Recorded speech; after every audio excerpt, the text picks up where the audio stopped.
In a fragile world, more than 1 billion people alive today have seen their lives upended by crisis. Conflict, instability, epidemics, and natural disasters have driven millions from their homes. The lack of a functioning judicial system, the breakdown of public administration, the destabilization of the traditional protection structures, family, communities, and the precarious nature of livelihoods leave women and children exposed to all sorts of exploitation, abuse, and sexual violence. According to Mogadishu IDP profiling, a total of 464,486 individuals are hosted in 486 settlements in the 17 districts of Mogadishu as IDPs. 55% of all IDP population reside in 2 districts, Dainile and Kahda, which are located in the outskirts of Mogadishu. Shanty structures, limited access to water and proper sanitation, lighting and poor security are among a growing list of challenges that continue to make lives of those living in camps vulnerable and expose them to all forms of violence.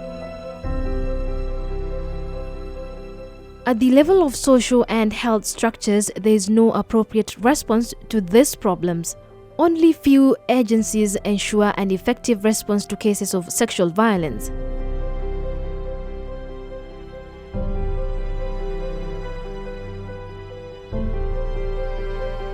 Even as the conditions deteriorate, proper humanitarian assistance programs can help restore human dignity, meet their needs, and ensure their rights.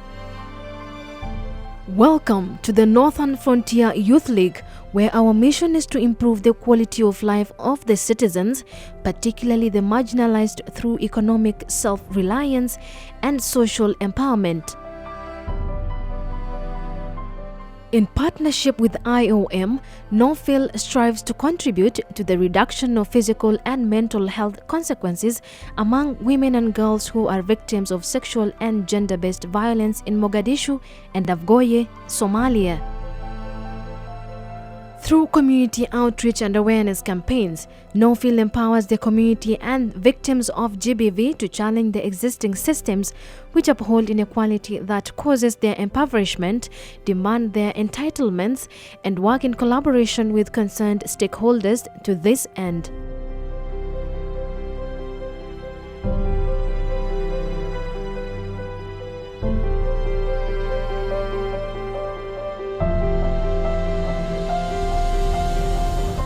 Other strategic focus is service provision in medical, psychosocial support and referral to legal services and livelihood support programs. Our nurses ensure quality and confidential access to medical support is provided and referrals made through ambulance services where needed. Our counselors use survivor-centered approaches to ensure quality of care and support is provided to survivors in the recovery and healing process.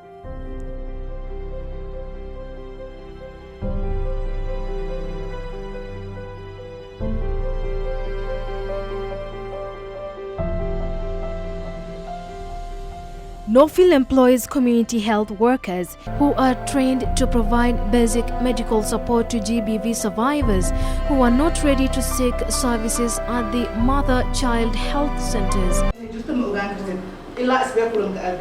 In consultation with Clinical Management of Rape Task Force, we successfully conducted Clinical Management of Rape (CMR) training for participants from different organizations in Mogadishu and Afgoye. The objective of the training was to sharpen the medical personnel on how to promote empathetic care and other needs of survivors.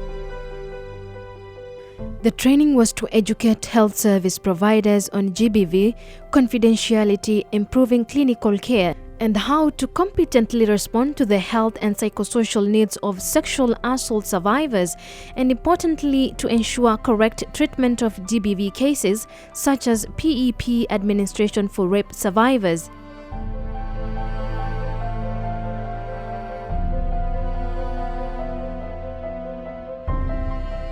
NoFYL has successfully trained community dialogue facilitators to build their capacity for facilitation of dialogue around GBV and HIV in their respective districts and to support victims in their communities.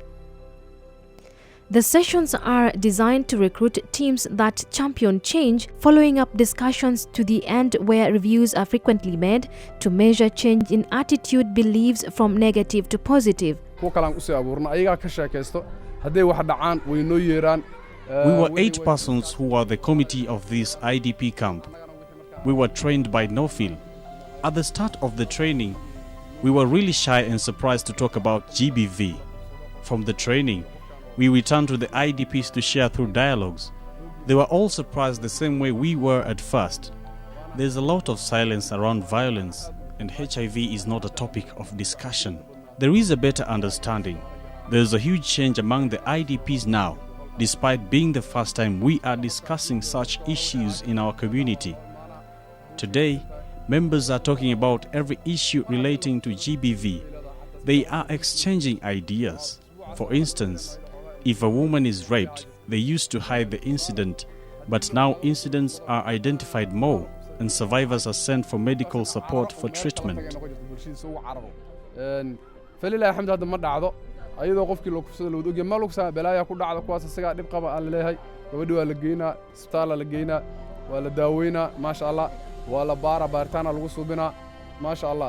From the review, the attitude and beliefs of dialogue participants is biased towards GBV survivor, and a lot needs to be done.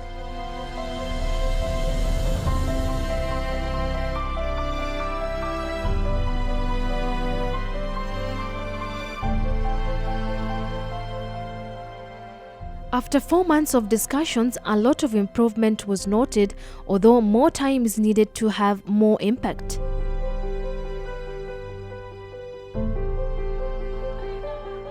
To address the poor lighting conditions in IDP camps, solar lanterns were distributed where the most vulnerable were selected as beneficiaries.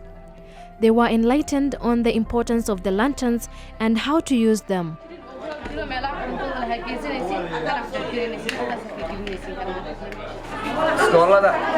This solar lantern is a very useful item for us, especially our children who use it for reading. Our houses were dark before, but now we are out of darkness. Even the armed men cannot dare enter our house. Since we live in these IDP camps, the solar lantern will help us with more light at night. Our interventions have improved the living standards and the level of decision-making of pastoral youth and women.